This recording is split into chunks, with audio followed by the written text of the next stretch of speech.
coming up on this episode of the Spiro podcast.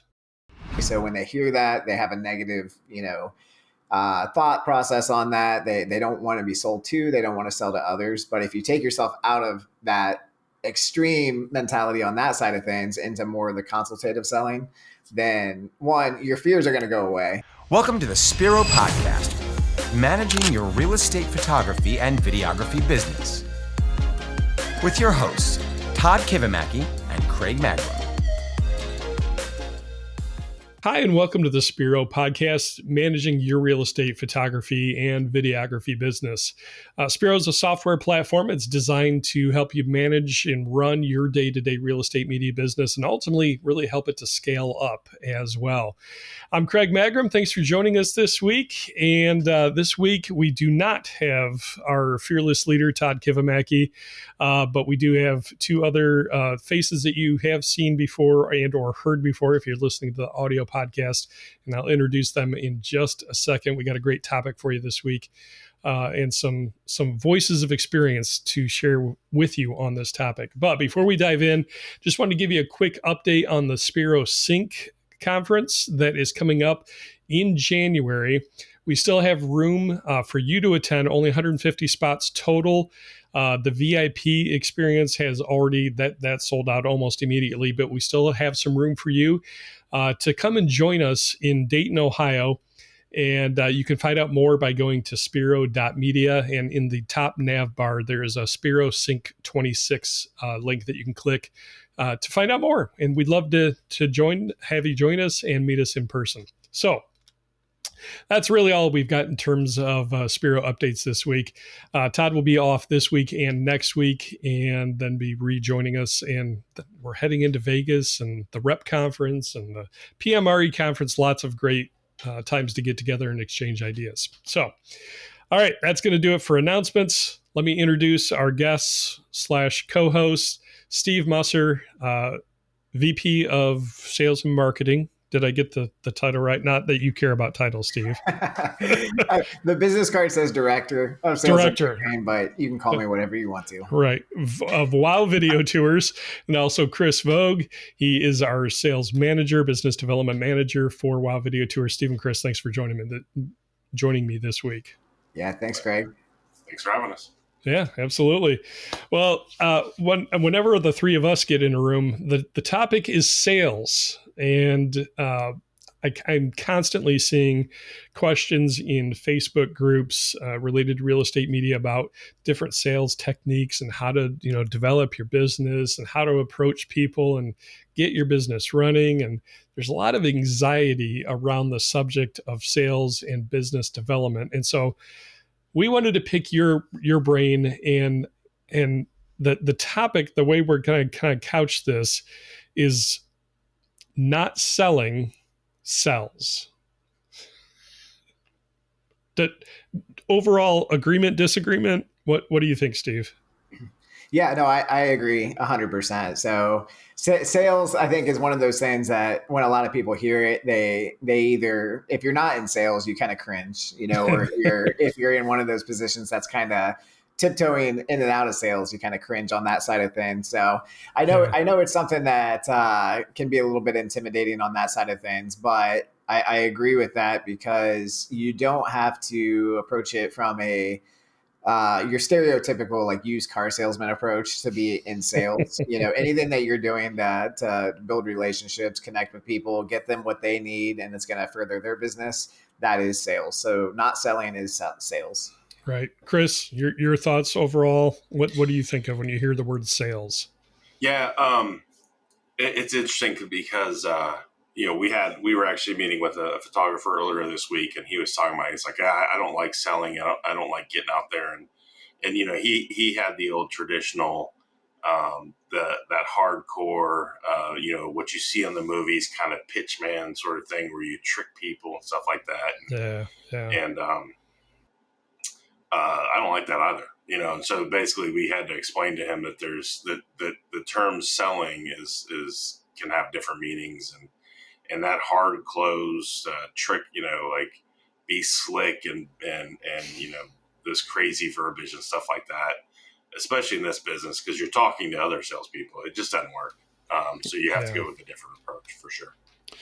Right. So let's dive into that a little bit deeper. I like looking at this from different perspectives. So Steve, obviously we've given the overall view of sales, but as a business owner, obviously you're leading from a standpoint of sales and marketing at Wow Video Tours.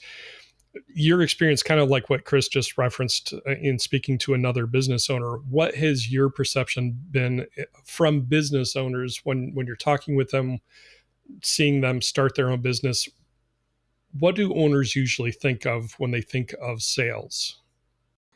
Yeah, I mean, think of it from any business owner, or if you've ever had yourself in that seat. One thing that I think people think of is they're contacted, 5, 10, 20 times a week from different people saying, buy this, buy this, buy this. And so in their head, that's what they're thinking the sales approach is. And so they don't like being sold to. They have to sell to their clients, but they don't want to be that person that's been reaching out to them and harassing them, trying to get them to buy whatever service or whatever the case would be on that side of things. So I think you have to kind of disconnect there, as a business owner, and just understand that when we talk about selling, it's basically, boil it down to the basics is you have a in-demand service that they need, and you just need to connect them to the right services and products and everything under that umbrella to help them advance their business. So if you're doing that, you are selling without any of the stigma behind selling on that side of things. Chris, when you've talked to people that are purchasing things, do you have any stories or things that you've experienced or run into out in the marketplace of people that are being sold, or what's the consumer's view of sales from your perspective? Well, I mean, I can give you my perspective. So I've been in so many sales training classes. I've been selling for, we'll call it 30 years now. And I've been in so many training classes and so many of these in seminars and things like that. And you go to these things and it'll be like, these trainers will say, write this down and say this exactly this way. And I'm just like, no, I'm not going to do that. But then it's always funny when I get a phone call, from obviously like a telemarketer or something like that. And I hear them using techniques. It's like, yeah, I was taught that technique too. And it's just like, let me tell you, and I just run circles around them. Like I almost get to the point where I play games with them, because it's just like, yeah, this stuff it doesn't work. Be honest, just be straightforward. And when you come at me and you're hitting me with a sales pitch, people feel that, people know that. And the first thing it does, it just pushes you, it makes them want to push you away and turns them off. And it's just not the right way to go. You got to be genuine. And the typical, we'll call it car salesman, the used car salesman. That's what everybody talks about. That typical person is just they're hated for a reason. That's the stereotype is there for a reason, and you just can't do it. So it's not the way to go. Right. I was going to ask, why do you think people don't like being sold? Kind of get into the psychology, but I think it's kind of self-evident, Steve. Wouldn't you agree? It's just... Yeah. I mean, I think, from my perspective, same as Chris, I've been in sales my entire life, in different aspects. I've been lucky enough to be in consultative selling, which matches up to what Chris and I believe in, and what our philosophy is just you build a relationship, you help people out, and everything. The sales take care of themselves because you're doing everything the right way and getting them what they need and everything else. The flip side of that is the high pressure tactics, to where, if you don't buy from me, you're making a huge mistake. You need to do this, you need to do that. And so unfortunately, that side of the sales is what people associate with it, psychologically. So when they hear that, they have a negative, thought process on that. They don't want to be sold to, they don't want to sell to others. But if you take yourself out of that extreme mentality on that side of things into more of the consultative selling, then one, your fears are going to go away. You're not going to have to worry about, oh, I have to sell. You're going to be like, oh, I get to talk to people. I get to build relationships. I get to do all this. And then your clients are also going to react to it much more positively because it's not a sales call. It's a call from my friend Chris that's helping me out, on this listing or whatever the case is. So that's, I think, the biggest thing is break that mentality that it has to be the extreme side of the sales, and it starts to open up a lot of doors. Chris, would you agree or disagree that even in the consultative type of approach, there's still some quote unquote like traditional or stereotypical sales things that you have to do, like say cold calling or following up on a referral with somebody you haven't talked to? Is that fair to say that?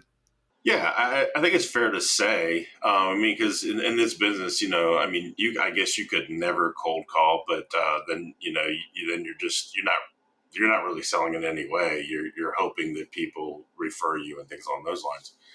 But that being said, though, too, you can still cold call people and be genuine, Mm, mm, and then you just come across less like the like Steve said, the actual salesperson. You come across just somebody, reaching out, trying to win your business. But so yeah, it's this fine line you walk, where I think the key is being genuine. right. If you are who you are and you're just kind of going in there and open and honest, not trying to be sly or anything like that, you can still do these sales things. Like, you need to follow up with people, you need to check in, you need to cold call, warm call, whatever it might be. But you can do it in a way to where it's less offensive and less slimy for people you're calling. I like that word, slimy. Yeah. So. Yeah. So most of us, I don't think, want to be slimy. I work with both of you, obviously, as doing business development in the market that I'm in, and I don't want my reputation to be the slimy, slick sales guy, right? We want to be real with people, and we want to help and serve people. And I really believe, when I first got into this, I literally prayed a prayer like, God, would you give me something I can sell that is of true value to somebody? Like, this really will help somebody.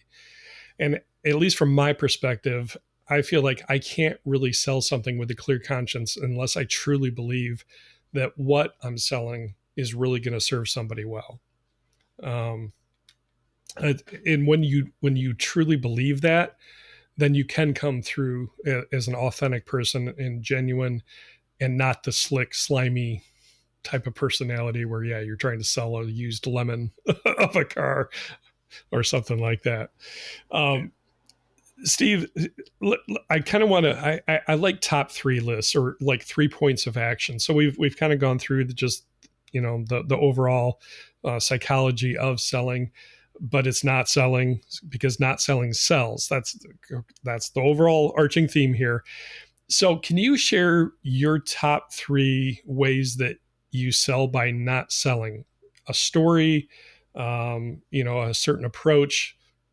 Top 3 things, just kind of step us through, and then Chris will have you do the same. Yeah, no. So throughout my career, like I said, I've been in the consultative selling, side of sales. And so I appreciate that. And it's helped me. Everybody has a little bit different method to get there. I still worked with a lot of companies that still had their sales process, their acronyms, you got to do this, this, and this. And it's all true, but it all really comes down to is start the relationship. So even if you're doing a cold call, introduce yourself, let them know who you are, be genuine with it. So you don't have to worry about, it's like, hey, what can we get you on the books today? That's not how you're leading off. You're not trying to get that way. So get that introduction done, start building that relationship. I think that number 2 would be uncover the needs. So understand where they're at now and what their needs are. So obviously in our industry, they're real estate agents or brokers is who we're talking about. So their needs, you could oversimplify and say real estate media, but everybody's a little bit different. Maybe they already have a partner in place. So maybe their need is not you at that moment, but you can still kind of talk through that and understand what they need at that moment. And then try to move to step 3, which is essentially match up what you're offering that solves the problem of their needs. So, if they have a good example we always use is a lot of times on cold calls, we'll reach out to an agent and say, hey, I'm Steve with Wild Video Tours. We do the real estate media in the market, and just wanted to introduce myself. And do you mind me asking, who do you currently use for your media? And so in that situation, you started the introduction, you're getting to the questioning or the probing to understand like what their needs are. And so they may spit out, it's like, hey, I have my, we hear a lot, my family member does my media, or the brokerage I work for already has somebody in place. And so their needs right now might not be for you. So you could still sell to them, and build that relationship, but just kind of start the conversation and say, hey, I understand. Chris, I think, is the one that taught me this. I just kind of go into, I don't want to step on toes. Relationships are key in our business. So that's important to me too. And then keep asking the questions. And just kind of see, you have a solution already for your needs, but is it a total solution? Are they always available? Do they do all the services you need? If you can ask those questions, all you're trying to do is find out what those needs are and what they still have a hole, in their business to try to fill. And then introduce, your solutions to those problems. And it's not always going to be an instant close, but if you follow kind of those 3 steps, I mean, that's the oversimplification of the process, but that will get you to where you need to be, and sometimes that's day 1 that you start, that relationship, and possibly even sell them right there. It may be, 2 years down the road when finally, something switches, and then they have that need at that moment and they're going to think of you. So that's kind of the oversimplified steps on that side of things.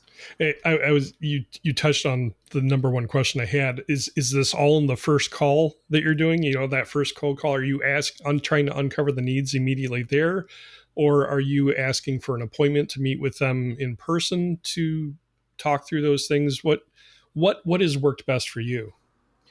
I think some of it depends, on who the person is, how the conversation goes, things along those lines. But I think it's an opportunity on the first call to kind of start getting some of those needs uncovered, figure out where they're currently at, what their current solutions are, if it's the best solution for them, all of that stuff.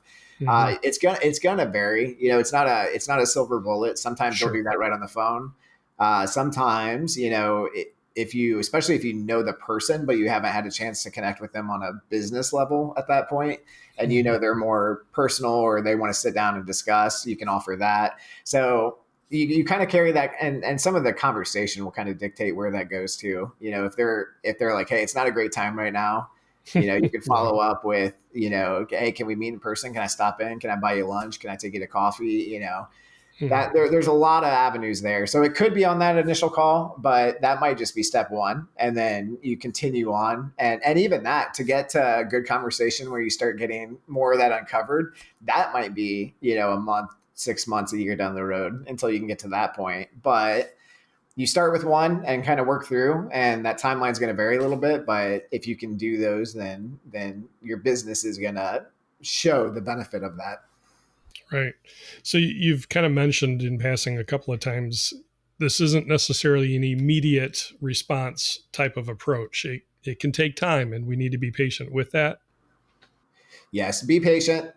That's if you go after that hard close, like Chris kind of alluded to earlier, is that 1, it's going to typically turn them away. It's going to be like, okay, now in their head, they're going to think, how quick can I get off this phone call and never talk to this person again? On that side of things. So be using Chris's word, be genuine. When you're talking to the person, start that relationship off. It may be just that. It may be like, hey, I'm Steve with Wild Video Tours. And that might be, outside of those first couple sentences, that your conversation might fade out right there. But then just put a pin in it. Schedule your next activity. So we're going to follow up in couple days, a week, whatever the case is, try to catch them at a better time or get a better conversation going, things like that. And then just continue the process on that next step. Excellent. Chris, how about you? What have your top 3 ways of selling without selling been throughout your career? And any Yeah, stories you have that, feel free to share. sure. I think a lot of what, like Steve and I have very similar philosophies and similar, like the way we approach things. I think it's more like to feed off of what he's kind of talking about. There's a few caveats to keep in mind. First of all, when I do call people, I actually use the same question. But the first question I ask them, and this is a risky one in some ways, is first, so I'll call them and say, hey, this is Chris with Wow Video Tours. Did I catch you at a good time? Mm. Now, the reason it's risky is because somebody could just lie and say no. And then you say, when would be a better time to call you back? And then they don't answer. And that's always a risk you can do.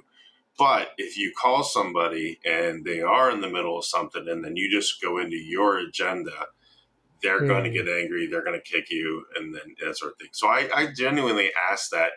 And usually what I'll get, and you can even hear it in their voice, you can hear like, well, I have a second. Like, what do you want, man? They're waiting for it to come. And so then I go into, like, hey, I wanted to reach out to you. I noticed a lot of times I noticed you're a major player in the real estate market. I just wanted to ask you, who do you use for real estate media? And then let them go from there. The key to it is don't go into it with an agenda, because you asked about, like, do you close, on the same call? Don't go into it with an agenda. Don't go in there like, I'm going to sell them this product and this product and this product, because those products may not mean a thing to that person. Right. So you go into it asking questions and getting to understand what their needs are. And then what you do is you fit. They say, these are my needs. And you say, okay, I can meet those needs, or I can't meet those needs, because that might also be the case. They may be like, I want you to be able to, if I call you up, I want you to be able to go shoot in an hour at this house. And if you can't do that, then that might not be the client for you. And so you have to figure out, like, what is this person's needs? Can I meet those needs? Now let me tell that person how I can meet those needs. As far as asking the question with regards to, do you try and set up a meeting, that sort of thing? I personally have always been, I'm going to go until you stop me. So I spent 20 years selling new homes, and I sold a lot of homes. People walked in the door and they walked out the door having bought a new home that day. Now, it took hours to do this, but my philosophy was always, I'm going to keep going until you stop me. And so in this business, it's the same thing. I keep asking questions. I get to know what they're looking for, what it is. And then I kind of say, hey, yeah, we've got this product, like everything you're looking for, I can take care of that. And then, I may ask them a question. Do you have anything coming up that we could take care of for you, help you with, show you what we can do? And if they do, and then my next question is going to be, well, let me do this. Let me get you on the system. Let's get you in. Let's get an appointment set up, and let's see if we can get it done. And again, if they'll let me do that, I will do that. I will follow all the way through. Now, the true reality of it is, the odds of catching somebody who doesn't like who they're working with, needs to find somebody, and has a listing ready to go are kind of low. So you're going to get stopped at some point in time. But again, sure, you just think, okay, so yes, they're open to talking with us, but no, they don't have a listing. And so then you kind of go, okay, what's my fallback? Well, so I can't quote sell them an appointment today, an actual where we go out and capture the media. What I'll do then is I'll say, do you have anything coming up? And so let's say that I ask the question, do you have anything coming up we can help you with? They may say, like, nothing right now, but at the end of October, early November, I've got a house that's going to go on the market that I'm going to be listing. And so it's, at that point, what I would say is like, okay, great. Well, let me do this. Let me send you some information. And then I'll touch base, I'll touch base here. Today is, October 17th, and they're saying end of October, early November. So I'll touch base like in a week or 10 days and just see how that's coming along. And I'd love to go, capture that home for you to show you what we can do. And so you're getting them to verbally commit to like, yeah, I'll let you guys have a shot on that. And then, you just kind of follow up. But, again, the key to it is asking the questions, finding, because like I said, if you're like, we have these great agent on camera videos and, you would just love them. And they're like, I will never in a million years get in front of a camera, buddy. You're not going to, that has zero value. You just pitch something that they hate, maybe. So you have to know what they want, what they're needing, and then figure out if what you have fits their needs. That's the key. And can I make a quick point on top of that too? Yeah. Just for anybody listening, because I think one thing that Chris and I probably have both experienced over our careers is I've been through sales trainings to where they say, with what Chris just said, like when you call someone and say, did I catch you at a good time? That's like not their model. They're like, you never do that because you're giving them an out, you're doing this. So just keep an open mind when you're looking out there. Hopefully you're listening to this podcast to get some advice on, some selling techniques and everything for your clients. If you're looking elsewhere, just keep that in mind, is that there are different models out there for sales. So that doesn't mean that one is right. I think our method fits our industry a lot better than the other methods, because the high pressure sales is good for certain things, and that's not something that, me personally, or I think any of us would have an interest in being in that area. But I just wanted to address that because I've had people ask that before. It's just like, well, aren't you giving them an option to say no? And it's like, yes, you are at that point. Mm-hmm. And in some cases, that's not a bad thing. So I just wanted to point that out, that just in case there's some confusion out there. That's a question I've gotten a couple of times. Well, it ties directly into a phrase. I might have heard this from one of you, but the phrase is this: you can't sell a salesperson. And that's who our clients are. They're salespeople. Now, I said that to one realtor, and he actually got a little offended. He's like, I am not a salesperson. I am a consultant. I'm like, okay, that's fair, because that's what we're trying to present ourselves as, also, is that we're not trying to sell you. We're trying to be part of your team and consult with you and, find the right tools for what you're trying to accomplish. So I'm like, okay, that's fair. But I've actually said that and shared that in presentations, brokerage presentations before, where I just tell them, look, I can tell you what we do, but I'm not going to try and sell you because I can't sell a salesperson. And 9 times out of 10, I usually get some laughs out of that because they get it, right? We're all in the same field of trying to find solutions to people's needs. And there are different techniques and methods and whatnot, but I find trying to just, have some levity and have some fun with it and be real with people kind of breaks that ice. And it's like, okay, we all know what we're doing here. That made me think of that phrase. I would even take it a step further, because I think you can, in theory, you can sell a salesperson. I think you can't trick a salesperson into not knowing that they're being sold to, on that side of things. So, right. But there are times, that I get phone calls all the time, for either within the business or personal, where someone's like trying to sell you whatever it is. And I will tell you, there's times where, I know they're selling to me, but there's sometimes where I shut down because it's like, hey, you're not approaching this in the right way. And there's other times where they kind of bring me in, it's like, oh, okay, yeah, I'm going to listen to you because you're giving me value. You're doing what, you're trying to figure out what you have, if it's a solution for what I need, just like we do with our clients. So I've bought things several times before because I had an open mind and they approached it in a good way, and it was actually a good fit for something for me. So I think that's just something to keep in mind too, is sales. I know that terminology gets thrown around and people have a negative stigma with it, but it's actually a good thing. If you have the right workflow, not only for us, but for our clients, it's a good thing.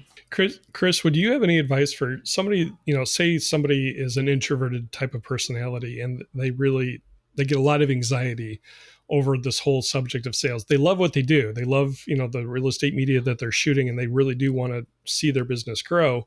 But do you have any practical tips for, like, say, an introverted personality on how they could approach this to get over that anxiety? Yeah. I mean, first of all, I don't know if you're ever going to get over it. You have to power through it. Okay. And to tell you the truth, I mean, there's times where I'll make phone calls and I get nervous. And again, like I said, I've been doing this. Yeah, you get nervous? Yeah, for sure. It's like, oh, okay, I got to make this, and I have to just get out of my head a little bit. Sure. But the reality of it is, the big thing that I like to approach on something like that is less along the lines of like, will you get rejected, because you're going to get rejected, and it's more along the lines of two things. One, that rejection, unless you do something crazy, that rejection's not about you. It's about their needs. And so they don't need you right now. So you have a chance of getting rejected. But the biggest thing is if you don't make that phone call, what do you gain by not making that phone call? You gain nothing. If you make that phone call and you fail, what do you gain? You gain nothing. So you lost nothing as well. So making the phone call gives you the chance to win that opportunity. Not making the phone call guarantees you will not. So the worst case scenario is if you're making a phone call and you strike out, you lost absolutely nothing. Other than 30 seconds of your time, 2 minutes of your time, that sort of thing. So I would just go into it with that attitude, like, what do I have to lose? I have to lose nothing. And then understand that if they do turn you down, it's more their situation, less you.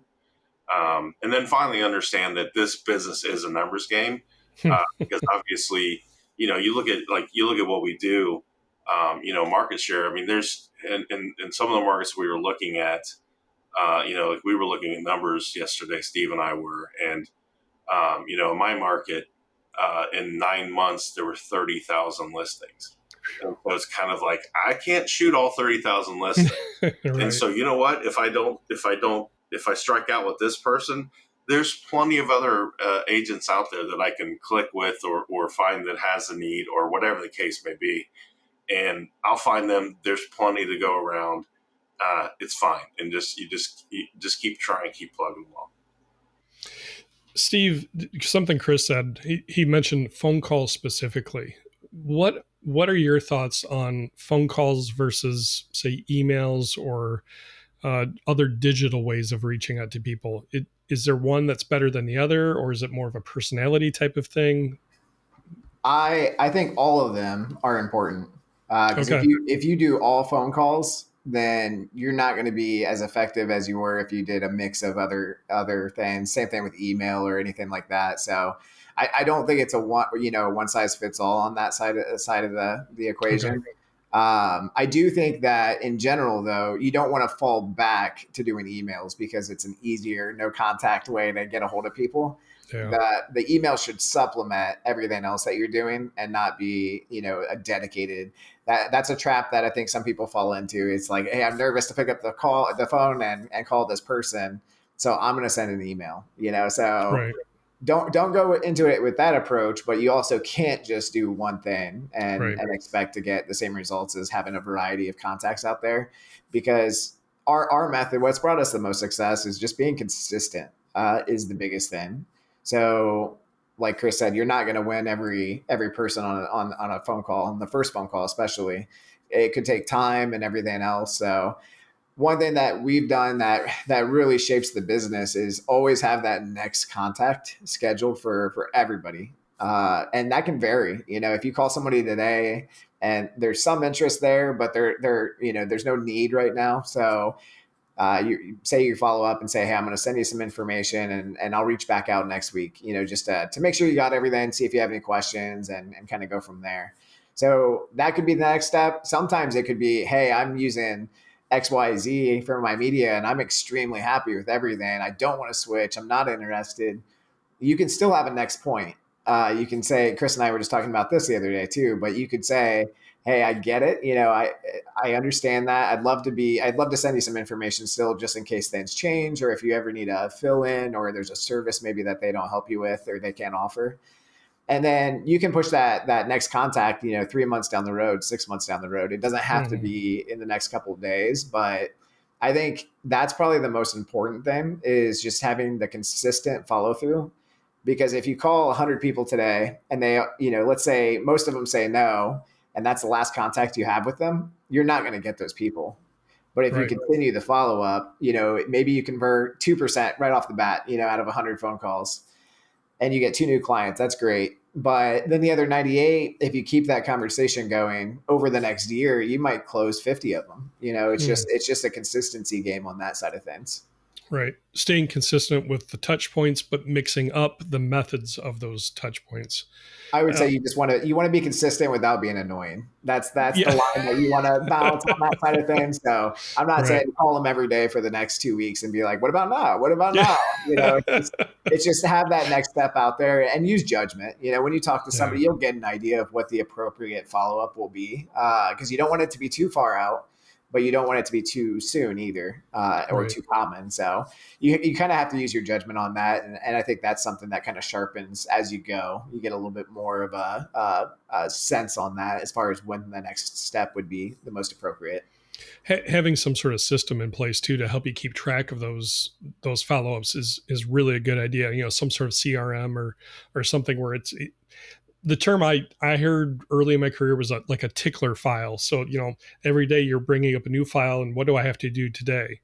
And setting that ahead of time so that you're staying consistent with the contacts.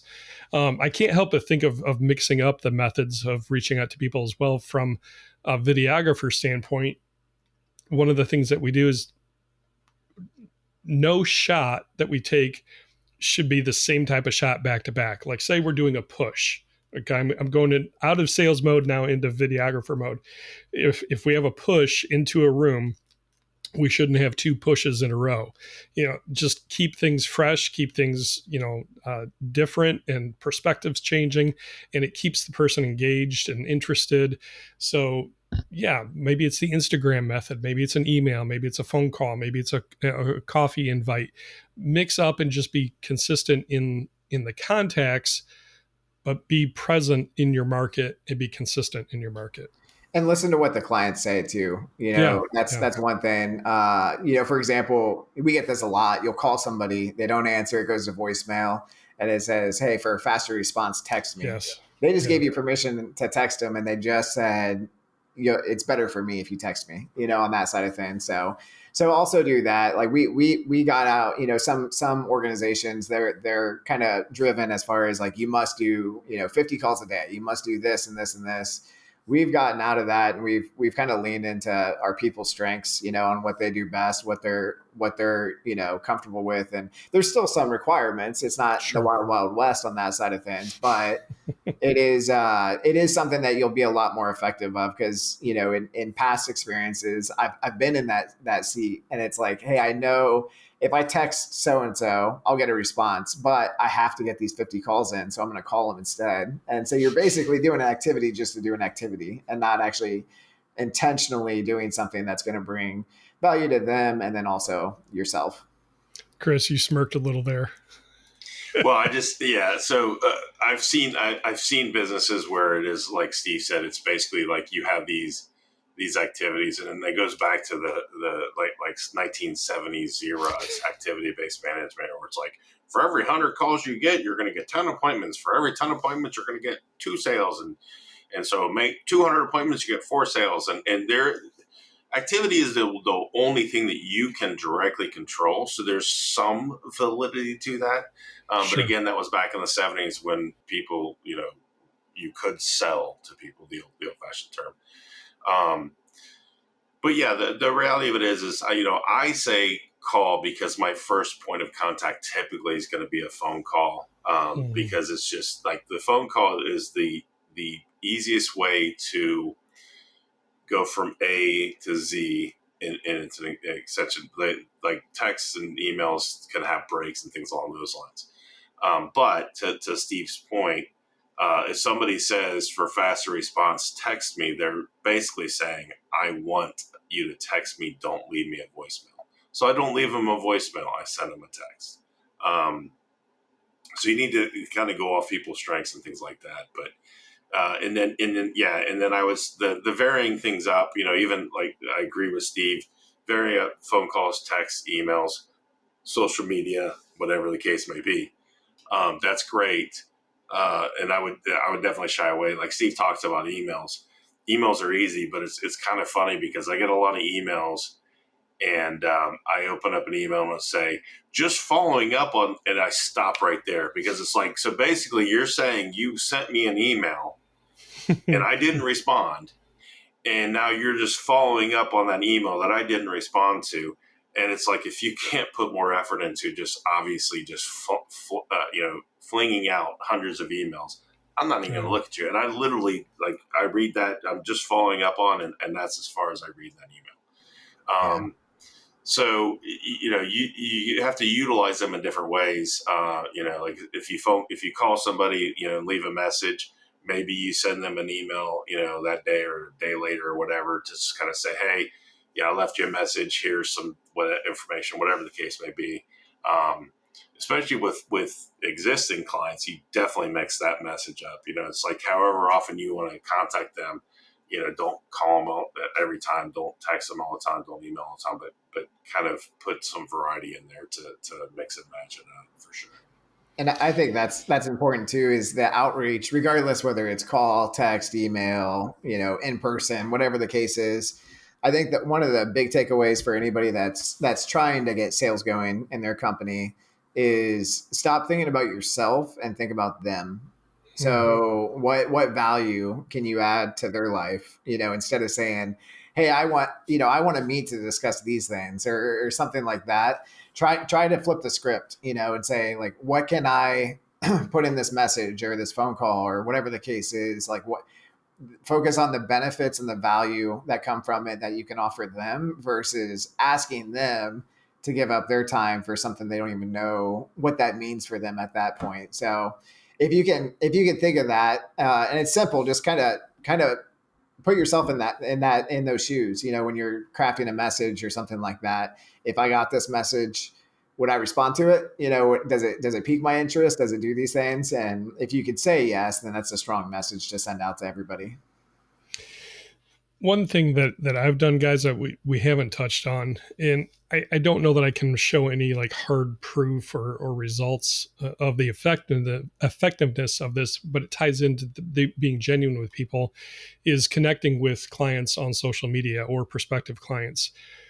And for me, social media, yes, it can be a business tool, but honestly, I'm sharing about stuff that I'm enjoying personally, hobbies or family activities or, things like that. And just getting to know people's, I was going to say real lives. Business is real life, but the non-business part of their life, right? And getting to know them as people and leaving a comment or a like and just showing that you're present and interested in them as people as well.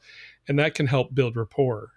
So I'm eventually, maybe they become a client, but I'm getting to know them as a person first. Yeah.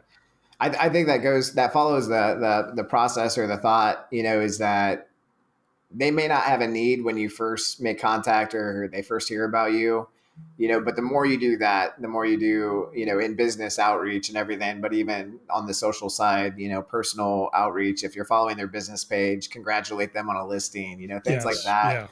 Yeah. The more you can stay in right to their side and right in front of them on that side of things, then that switch happens and all of a sudden they have a need at that point. So maybe their photographer, that they were using stopped doing it because they're doing something else now, or they made them mad somehow because they didn't show up to an appointment, all these things that we hear about in the industry. But the second that happens, if they're the first thing they think of is, I need to get a hold of Craig to come out and do this now, that's the goal. If you could do that, then long term, and it's not instant, but long term, your business will benefit so much from that because you're going to be the first person that everybody thinks of. It's like the real world SEO essentially. So I like that. if they think of it and you're the first person on the list, they're going to go with you a lot more likely than the person that's 10 down. I like that, Steve. Real life SEO. And I would say too, along those lines, that's also a great tool with regards to existing clients, because the reality of it is, if people are like, oh, all I care about is price, or all I care about is this, or all I care about is that, then someone's going to come along and be like, okay, I can be cheaper than this guy. Right. But when you build that relationship, and you get to know these people, and these people genuinely feel like you have their back, that's going to change things, and that's going to make it to the point where someone might come along and say, hey, I'll give you this media for $50 less. And it's like, yeah, but I like Chris. I don't know if I like you. And so that money. Now there are some realtors out there, that $50. Oh, great. And again, now it's do you chase to the bottom, but I would definitely say, like, I use relationship selling, and actually Steve mentioned this a while ago, but somebody, you called somebody and they're like, I use this competitor and I love them and I've been with them for 5 years and I'm never going to go anywhere. My typical response is, I respect that because in all honesty, I know we're talking to a lot of people that might actually be, both the salesperson and the photographer. I'm not. The only thing I do in this company is I build relationships with my clients. And so I literally will say that to people. I was like, my sole responsibility is building that relationship. So I respect a solid relationship. And then that's where, like you mentioned before, again, let me be your fallback if they go on vacation, if they can't handle something, whatever. But it's the same way. If your competitors call your clients up and they reach out, your clients, very likely, if you've built that relationship, your clients are going to say that to your competitors. They're going to say, yeah, we use Wow Video Tours and I love them and I'm never going to go anywhere because of the relationship, not necessarily because, like, hey, I can give you a free shoot. And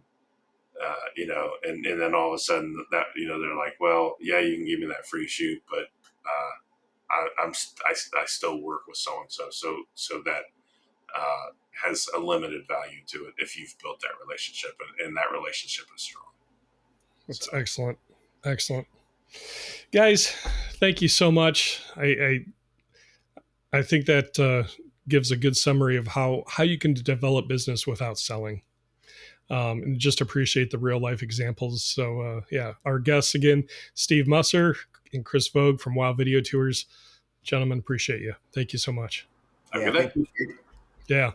All right. Well, guys, hopefully you found some value in that. If you have some tips and tricks and things that have worked well in your business, feel free to leave it in a comment here on the YouTube channel, or you can drop us an email as well, Spiro. hello@spiro.media, and we would love to hear from you.